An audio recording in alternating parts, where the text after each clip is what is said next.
Now we are being joined by someone who has been in the thick of this particular one for a bit, and she's the founding director, Women Advocates Research and Documentation Center, WARDC, Dr. Abiola Akiode Afolabi. Thank you so much for joining us this morning. It will seem like in 2 weeks, 2 issues championed by the people and getting immediate reaction. Well, would expect that we'll get to this level, especially because of the impunity that goes with sexual and gender-based violence around the country. And if you notice, there have been momentum around people demanding accountability and justice, around issues of sexual and gender-based violence. There has been different moments, in this country that you would have thought that the leadership of this country would have had a will, to declare a state of emergency around the issue of sexual and gender-based violence. Is it that serious? Yes, it is very serious. If we look at what we have been seeing in the past few weeks, what we have been seeing in the past 1 year, there has been different moments.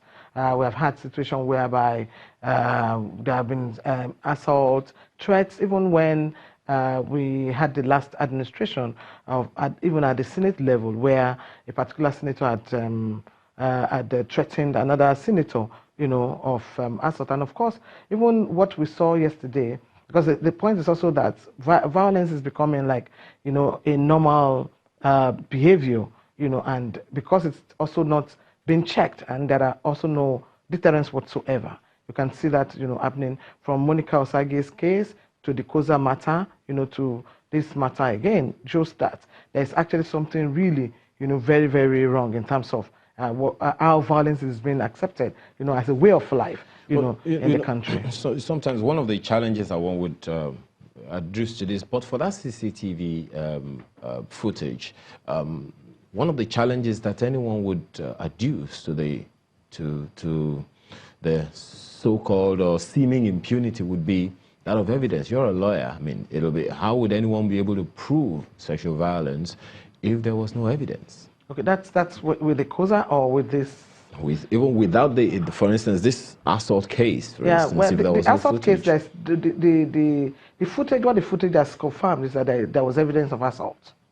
So that, I mean, you said that there is impunity, but yes. Impunity is usually because of if there is no evidence, there is no proof, and if there is no proof, there's... Well, impunity has something to do with evidence and proof. Yeah, okay. That in this country, in the past few months, there has been a lot of talk about what SARS, is doing to people. There's been movements around stop SARS behaviors and all of that, and that's the kind of impunity that we're talking about. And it's not as if people have not come out to say how SARS has been assaulting people and all of that. So my point is that this whole discussion is also placed within that context. Where whether state actors or non-state actors, assault people or violate people's rights and nothing is being done.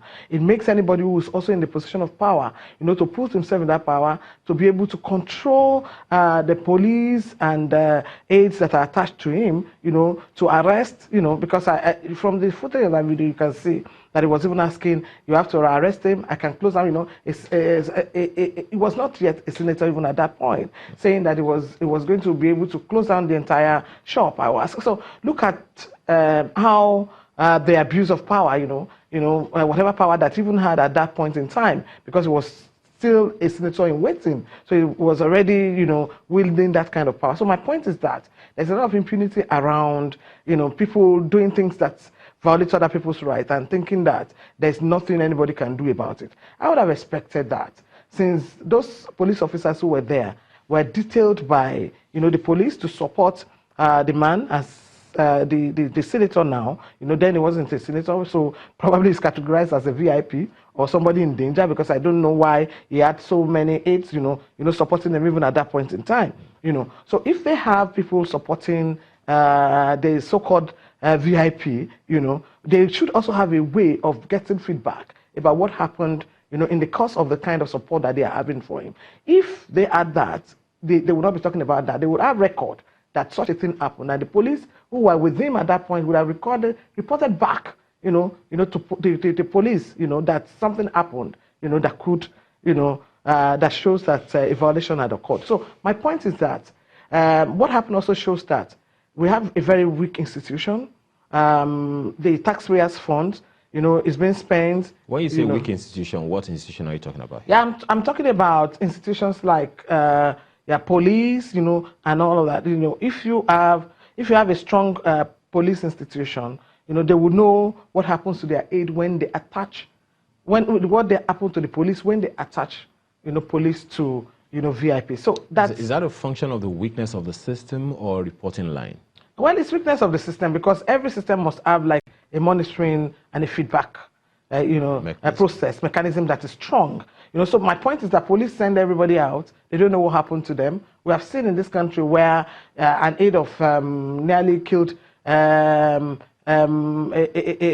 contestant in Ekiti State, and all of that. So the point is that, my point is that there's something really wrong because we can't just place this in the context of what happened. We must also see it from, what happens with state actors, what happens with non-state actors, the impunity that goes with it. And that's why a senator in waiting would do what he did, and nobody would talk about it for 2 months until when the footage, came out. So meaning that maybe it was also not even reported. And if it was reported, maybe the police chose, not to do anything, about it until when somebody released the CCTV. And I think that for me, that is the issue. It goes back to, the burden of proof, so to speak. I mean, from your legal, sector, where, okay, we're talking about something that happened just a few months ago, and that is coming out now, and, some justice, some measure of justice is being done, gotten now. Well, we've also had cases of, the previous one that we're talking about, took place some 20 years ago, according to the lady in question. Yeah. And from other, information that's come out, there have been this same individual has been in the news about the same thing over the years, from time to time, even as far back as 2013, 2015, and all of that. And but nothing seems to come out of it, perhaps because there is no proof. Well, Nigerians are also very skeptical because they also think that justice is always denied. So you see a situation whereby someone is violated, and rather than for pursuing, prosecution, they stay back because they know that maybe they will not get anything, out of it. And that's why I said, so it's also possible that the lady did not seek justice because she knows that justice is on sale. Somebody who comes to a shop and ordered an arrest is not a judge, it's just a citizen like her, because he came with police, and the next thing was the police also arrested her, and threw her out. And if you look at the history of the senator, a particular media, a journalist had also come out who had supported him at the point when he was doing his campaign, and he was supposed to pay that journalist. He didn't pay the journalist. The next thing, he was being assaulted, by the same, senator. So he has a history, and because he has that history, and because the cause of justice is also not responding to it, there's this whole thing about abuse of power, especially for people who think that they are in high places, who think that they can do and undo. The journalist, for example, said, he even went further to say, I will kill you and nothing will happen. So you see people say things like that in the country because of the impunity that goes, around it. So the point is that it's not even about whether there is evidence or no evidence. The people have gotten to a level that even when you have evidence, you don't even get justice. So it's quite kind of frustrating, for a typical Nigerian when they find themselves in this situation. We have had cases in my office, for example, where there is rape and there is evidence, and they get to a level. By the time people go to court, over and over, they get frustrated and they just want to leave the matter and let it go. So for me, I think the impunity that goes around with it, that's what led to people like that to think they can do this and they can go scot-free. And the good thing is that within a couple of days, you can see when Nigerians heard about it, the social media, women, protesters, men, came out and say that enough, is enough. Okay. Let's take a quick one on the responses that we've gotten so far. The police have stepped in. The Senate has raised a probe panel. The PDP, his political platform, has also raised a panel, condemned the attack, and they're also investigating. And the gentleman himself has come up to apologize.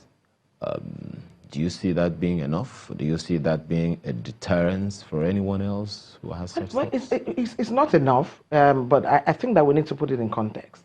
Well, good to the extent that, for the first time, the thing came up like a few days and the police responded. My point is also that they should have responded earlier if they have good mechanism within their institution. So good that they have responded. So it's good that they are responding to the call, by the Nigerian people, because maybe before, maybe they would ignore, maybe before they would say it's a personal matter, and all of that. I think that we are getting to a level where police must also understand that when there is a public outcry, there's a possibility that if you don't manage that public outcry appropriately, it could lead to civil disobedience, and it could also lead to chaos in the politics, especially when people think that justice is not being done. And I think I would narrate that also issue of Koza and the fact that, the silence of the police, not to take, steps to say, okay, there's a lot of insinuation about the church. What can we do, to address this? Maybe invite and do like it could be fact-finding, it could be investigation about, is this really happening in the church and all of that? But saying that they have not gotten a formal complaint, from anybody, so because of that they cannot act. I think that the police should begin to move. Development does not allow the police to keep quiet and sees people, being threatened. Then you say that you cannot do anything. So I think that on the part of the police, there's a need for us to do more, okay, beyond what they have said. But on the part of the Senate, I think it's a good step.